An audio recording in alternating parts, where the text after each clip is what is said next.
Alors, ce que je vous propose tout simplement, avant de donner la parole à Henri Nallet, puis ensuite, comme discutant à Serge Volikov, c'est de faire un court speech de 5-6 minutes sur le pourquoi finalement de l'intitulé de cette table ronde, changer la vie, changer la société, parce que vous devez bien vous imaginer que si on a choisi cet intitulé, c'était pour des raisons précises par rapport au thème du colloque, nouveaux mouvements sociaux, partis politiques, syndicats, une nouvelle donne.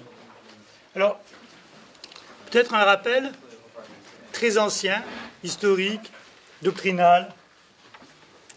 Marx, en 1845, dans les thèses sur Feuerbach, expliquait la chose suivante, la formule est bien connue, les philosophes ont jusqu'à présent contemplé le monde, désormais il faut le transformer. Et d'ailleurs, l'Association internationale des travailleurs qui l'a animée dès 1964 fut l'un des instruments, en quelque sorte, de cette intention politique et historique. Dans les années 70, on pourrait peut-être y réfléchir dans la discussion, on parle moins ou on parle plus de transformer le monde, mais on parle de plus en plus soit de transformer la société, ou soit de changer la vie. Ces deux thèmes, changer la vie et transformer la société, vont marquer les débats de gauche dès les années 70. Par exemple, le Parti socialiste lui-même va se saisir du thème changer la vie pour en faire en quelque sorte l'un des axes d'identité de campagne, une campagne qui conduira jusqu'à la victoire de François Mitterrand en 1980. Je crois qu'on n'a pas simplement affaire à des formules ou à des mots au travers de ces deux expressions-là.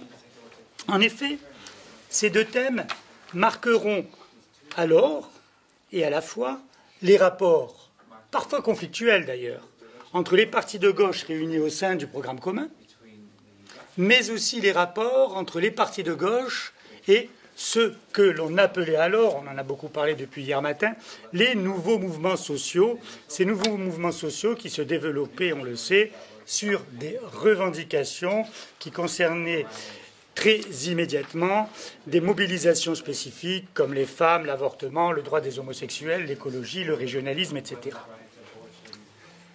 Cela signifiait-il la coexistence de ces deux termes, changer la vie, changer la société? Et pour reprendre une formule à la mode, que tout était devenu soudainement politique,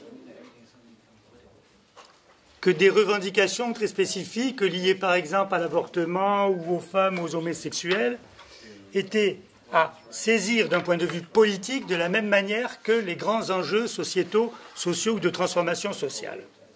Dans une certaine mesure, on peut le dire que les choses étaient ainsi perçues. Cependant, je crois qu'il faut en réalité poser une simple question. Est-ce que le thème changer la vie, lié notamment à l'existence et aux mobilisations des nouveaux mouvements sociaux, était-il si nouveau à l'époque dans les années 70? En l'occurrence, est-ce que le lien entre des revendications liées à des particularismes locaux ou à des spécificités diverses n'était pas déjà à l'œuvre dans un certain rapport aux politiques? Je crois que pour diverses raisons, peut-être par paresse intellectuelle, peut-être par amnésie intellectuelle, volontaire ou pas, peu importe, on n'est pas là pour s'y étendre longtemps, il me semble que l'on a souvent oublié de rappeler que les deux grands partis de gauche, SFIO dans l'entre-deux-guerres, Parti communiste depuis sa création en France en tous les cas, avaient su très tôt s'appuyer sur des mouvements divers que l'on appelait alors tout simplement les organisations de masse et qui concernaient autant les revendications des femmes, je pense par exemple du côté du PCF à l'UFF, que les mouvements de jeunesse, que l'habitat, que le logement, que le monde étudiant, que les intellectuels, que la culture, etc. Et c'était d'ailleurs si vrai que toutes ces organisations que certains nommaient avec un brin péjoratif les organisations satellites des grands partis de gauche, constituaient au regard de certains de véritables contre-sociétés au niveau des communes, voire au niveau de certains territoires. Le seul problème qui nous reste, c'est que l'existence de ces mouvements, qui étaient des mouvements de masse, n'ont jamais su ou pu rencontrer les fameux nouveaux mouvements sociaux nés de l'après 68, MLF, etc., etc. Les uns et les autres ont coexisté de façon plus ou moins indifférente, parfois conflictuelle, et n'ont jamais su, en quelque sorte, faire converger leurs efforts. Alors, de ce point de vue, je crois qu'il faut tout simplement essayer de tenter quelques hypothèses pour dire, au fond, pourquoi ce clivage, pourquoi cette convergence entre des mouvements qui finalement s'adressaient aux mêmes catégories de population, aux mêmes particularismes sociaux. Je crois qu'on peut en saisir 2 ou 3 qui sont d'ailleurs toujours extrêmement actuels, au moins si l'on suit les travaux de sciences politiques ou de sociologie politique les plus récents.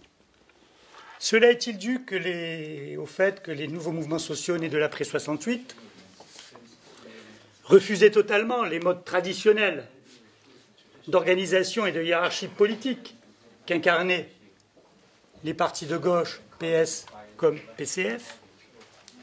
Cela est-il dû aussi à de nouvelles aspirations démocratiques, en l'occurrence une défiance de plus en plus grande vis-à-vis de la démocratie représentative ou parlementaire, au profit d'autres formes de démocratie participative, voire de démocratie directe? Cela est-il dû aussi, et il me semble que c'est un argument qu'on évoque assez peu concernant les nouveaux mouvements sociaux, alors que beaucoup de sociologues le savent parce qu'ils ont beaucoup insisté sur cet aspect-là, à une montée de l'individualisme dans les sociétés capitalistes modernes. Dans ces sociétés capitalistes modernes, les nouveaux mouvements sociaux ayant peut-être pour caractéristique de mieux exprimer ce qui relevait des revendications individuelles, directes, sur l'avortement par exemple, ou sur l'homosexualité, contrairement aux grands partis de gauche qui continuent effectivement à élaborer, à produire des projets qui se situaient au niveau de la méga-société. Au début des années 80, cependant, il s'est passé une rupture. Cette rupture était une rupture politique qui s'est imposée. Quelle est la caractéristique de cette rupture? Elle est assez simple. Pour la première fois, la gauche s'est installée durablement au pouvoir, ce qui ne s'était pas produit auparavant. Et dès lors, et c'est là où je me tourne vers Henri Nallet, quid des thèmes du changer la vie et du changer la société à l'épreuve du pouvoir?